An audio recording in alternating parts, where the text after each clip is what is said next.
Translation. And when it is said to them, "Believe as the people have believed," they say, "Should we believe as the foolish have believed?" Unquestionably, it is they who are the foolish, but they know it not. Tafsir. This verse also places before the hypocrites a criterion of true faith iman. Believe as people have believed. According to the consensus of commentators, the Arabic word nas, people, in this verse refers to the blessed companions of the Holy Prophet, peace be upon him, because it is just these people who had embraced the faith and had accepted the Holy Quran as the word of Allah while it was being revealed.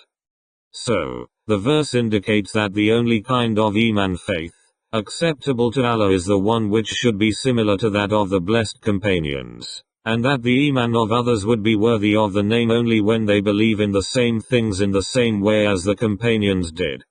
In other words, the iman of the companions is a touchstone for testing the iman of all the other Muslims. Any belief or deed which departs from their faith and practice, however pleasing in its looks or good in its intention, is not valid according to the Sharia.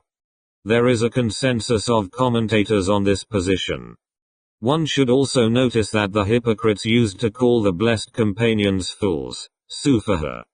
This has always been the way of those who go astray. Anyone who tries to show them the right path is, in their eyes, ignorant and stupid. But who could, the Holy Quran points out, be more stupid than the man who refuses to see clear signs? In the 7th verse, we see the double-facedness and trickery of the hypocrites.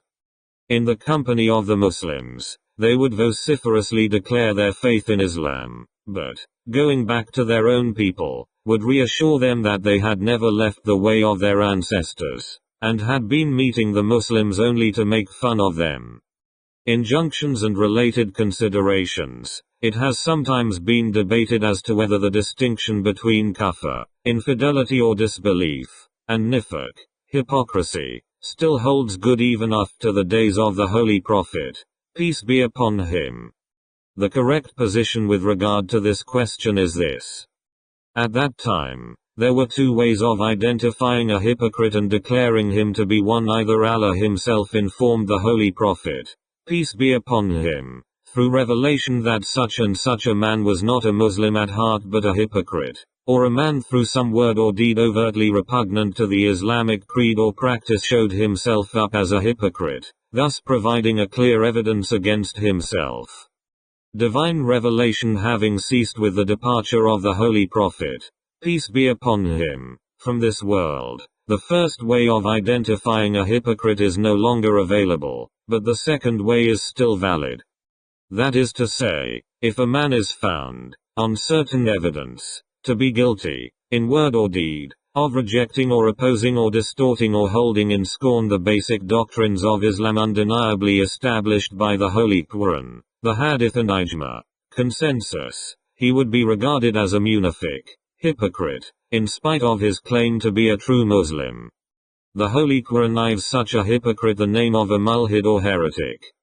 Those who distort our verses, 41, 40. And the Hadith calls them a zindiq.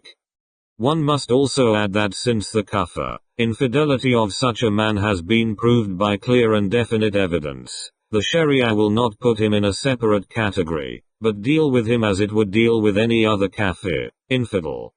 That is why the authentic scholars are unanimous in concluding that after the departure of the Holy Prophet, peace be upon him, the question of hypocrite ceased to be a relevant one. Now anyone who is not a genuine Muslim will be regarded as kafir.